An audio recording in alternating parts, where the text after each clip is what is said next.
আমাদের নায়িকা স্বপ্না ইয়াসমিন বুবলি মধ্যে আমাদের মাঝে উপস্থিত হয়েছেন। আজকে আমরা আমাদের অনুষ্ঠানের কার্যক্রম এখানে শুরু করতে যাচ্ছি।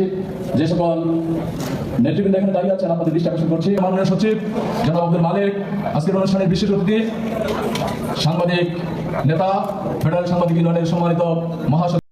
হাই এভরিওয়ান, আসসালামু আলাইকুম। সবাই কেমন আছেন? আশা করি সবাই সুস্থ আছেন, ভালো আছেন। তো আজকে একটা নতুন ভিডিও দেখলাম যে মানে সাকিব খান আর আমাদের বুবলি একই সাথে একটা প্রোগ্রামে গেছেন। তো দেখে আমার খুবই ভালো লাগলো যে দুজন এত কাছাকাছি কথা বলে নাই, বাট মনে করেন একই প্রোগ্রামে সাকিব খানকার ও কি বলে বুবলিকে যে ওই লোকগুলো যোগ্য মনে করেছে। এটাই তো অনেক কিছু, যে বুবলি যোগ্যতা আছে কি নাই এটা দেখলেই তো বোঝা যায় যে সুপারস্টারের সাথে দাওয়াত পাইছেন কে, আমাদের বুবলি। তো অপু বিশ্বাস যে খালি বলতেছেন আমাকে ভালোবাসে, আমি বুঝে গিয়েছি আমাকে ছাড়া সে বাঁচবে না, এই যে কথাবার্তা গুলা, এগুলো হলো ভিত্তিহীন কথাবার্তা, বুঝছেন?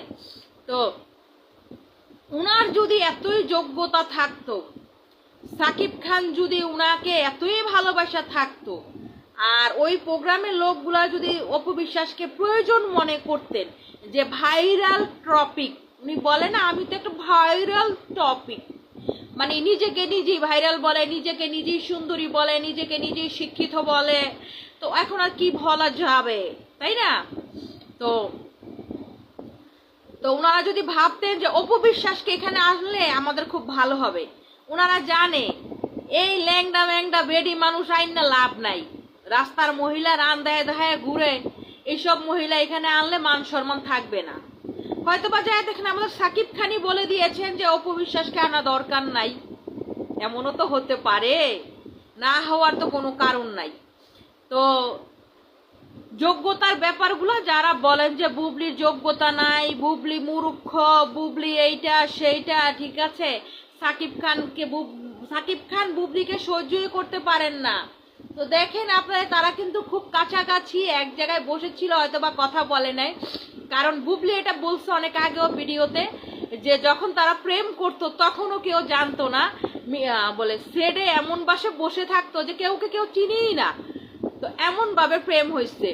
তো এখন যে মানুষের সামনে সে কথা বলবে বা আশা বিষয় এমন কিছু তার না, বলেন? তো দেখে ভিডিওটা খুব ভালো লাগলো। আর আরেকটা কথা আপনাদের সাথে শেয়ার করি, অপু বিশ্বাসের যে চামচা, মানে অপু বিশ্বাসের যে চ্যানেলগুলা যেগুলা মনে করেন নিয়ন্ত্রণ করে, এক টোকাইয়ের পোলাপান, টোকাই ছাড়া তো মনে করেন যে মহিলা মানুষদেরকে এই ধরনের কথাবার্তা বলবে না, ভালো পোলাপান। তো উনি দেখলাম যে আমাকে নিয়ে ভিডিও বানাইছেন যে আমার বডি ফিটনেস ভালো, নাইচা নুচা খাইতাম, এইটা ওইটা করতাম, ঠিক আছে। তো আর হইল যে উনি বলে আমাকে জুতা দিয়ে পিটিয়ে দিবেন এবং আমার ব্যাকগ্রাউন্ড সম্বন্ধে সব জেনে ফেলছে। তো এখনো তো মাত্র মনে করেন যে বাল গজাইতেছে স্যারার, স্যারার বাল এখনো গজাইতেছে, কাকে কি বলতে হবে, কার সাথে কিভাবে কথা বলতে হবে সেগুলা জানে না। আর অনেক নিকৃষ্ট পোলাপান, যে ফ্যামিলির ব্যাকগ্রাউন্ড যে অনেক খারাপ, এটাতেই বোঝা যায় যে একটা মহিলা মানুষকে নিয়ে আইসা উল্টাপাল্টা কথাবার্তা বলা। আমরা অপু বিশ্বাসকে নিয়ে কথা বলি, অপু বিশ্বাস একজন মহিলা, আর আমরা তো মিথ্যা প্রচার করতেছি না। আর কয় না, যার বাড়ি তার খবর নাই, পাড়াপড়শির ঘুম নাই, বাড়িওয়ালার বাড়ি না তর্কাদারের বাড়ি, এখন এমন হয়ে গেছে দুনিয়াটা, বুঝছেন? তো ও আমাকে এটা ঠেট দিল, আমি বলে কি 4 পাস, ভাই আপনার তো ভুল বলছেন, আমি তো চুপ হাসু করিনি এখনো, আমি মাত্র লেখাপড়া স্টাডি করতেছি, মাত্র শুরু করেছি, মাত্র 1-এ ভর্তি হয়েছি, আমার বলে 4-5টা বিয়ে হয়েছে, 4-5টা না হোক, 2টা বিয়েই হোক না, আমরা তো আমাদের যদি 2টা বিয়ে হয়ে থাকে তো হয়েছে, তাতে আপনার সমস্যা কি? আর কথা হইলো আমরা তো বিয়ে না কইরা রাস্তাঘাটে মনে করেন রান বেচা জায়গা বেচা টাকা কামাই না, বিভিন্ন জায়গায় যায় বলি না যে আমার স্বামীকে ছাড়া আমি কাউকে, এক বেড়ায় সাইরিয়া দিছে, তালাক হয়ে গেছে আরো 8 বছর আগে, হেই বেড়ার হলে গুতাগুতি করতেছে, আমরা তো এটি করি না। আমার স্বামী দরকার আমি বিয়ে করে ফেলছি, আর আপনি কিভাবে জানেন যে আমার 3-4টা বিয়ে হয়েছে? অন্য মানুষ তো কেউ জানে না, আমি নিজেই তো জানি না যে আমার 3-4টা বিয়ে হয়েছে। যাই হোক, ভালো বলেছেন। তো আপনাকে একটা কথা বলি, আপনি সাবধান হয়ে যান। এই ধরনের কথা বলে আপনিও কিন্তু ভালো বাস খাবেন। বাস কাকে বলে, কত প্রকার কি কি সব কিন্তু দিয়ে দিব। আর কথা হইলো, উনি বারে বারে বলতেছিল যে ওনার বন্ধু বান্ধব ভিডিওটা দেখে বলেছে যে খালি pack pack pack pack pack pack করি। আমার মুখ, আমার মোবাইল, আমার এমবি, আমি প্যাক প্যাক করবো না, তোর পুটকি মারা দিমু, তোর লাগে কি করব না করব, তোর মতো পোলাপানের সাথে আমি কৈফত দিমু? হ্যাঁ মাদার চোদ, তুই এইসব কথা বলার সাহস পাস কিভাবে? তুই অপবিশ্বাসের মতো মানুষের লাগে কাজ করস, অপবিশ্বাসের কাছে থাকস না। আমার কাছে কি তোর? আমার আইডির মধ্যে তোর কি সমস্যা?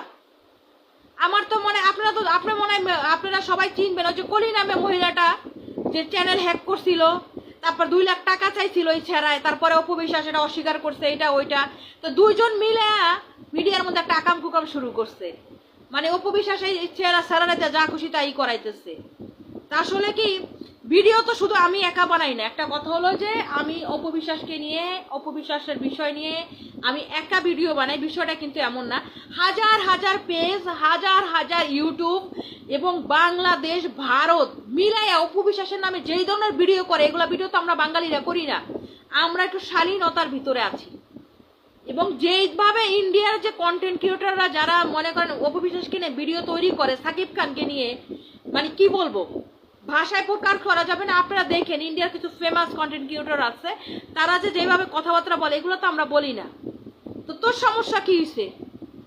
তোরা তো চুলকানি উঠছে কি লিগা? তুই পোলাপানের মতো থাকস না। আমার বডি ফিটনেস ভালো, আমার চেহারা ভালো, আমি কি করে খামু? ও তার মানে এটাই প্রমাণ হইলো যে অপবিশ্বাসের বডি ফিটনেস ভালো বললেই অপবিশ্বাসের এত ইনকাম।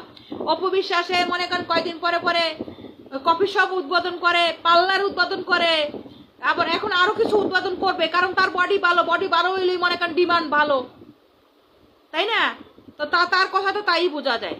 যাই হোক ভাই, এই কথাগুলো মনে করেন এই সেরায় বদমাইশ, অসভ্য, লাফাঙ্গা, কি বলবো, এগুলা না, এগুলাতে আমার কোনো কিছু যায় আসে না, বুঝছস? তুই যদি আরো কিছু করস, কিছু যায় আসে না। তুই আয় আমার এলাকায় আয়, তুই ওইখানে থেকে কি করস? তোর এলাকায় থেকে তুই আমার কি হুমকি দুমকি? তুই আমার এলাকায় আয় না, আয়, আমার ব্যাকগ্রাউন্ড সম্বন্ধে জান, আমি কে তুই কে, আর তোর ব্যাকগ্রাউন্ড সম্বন্ধে জানি। কামলার বাচ্চা, কামলা, ফকিন্নির পোলা। যাই হোক, অনেকক্ষণ অনেক কথাবার্তা বললাম। ভিডিওটা বেশি বেশি করে শেয়ার করবেন। আমি চাই ভিডিওটাও আবার দেখুক, দেখি ওর মতামতটা কি, ও কি করে। সবাইকে অসংখ্য ধন্যবাদ আমার সাথে থাকার জন্য। মন মেজাজ খুবই খারাপ হয়ে যায় এই ধরনের কমেন্ট এবং এই ধরনের ভিডিও দেখলে। সবাই ভালো থাকবেন, সুস্থ থাকবেন। আল্লাহ হাফেজ।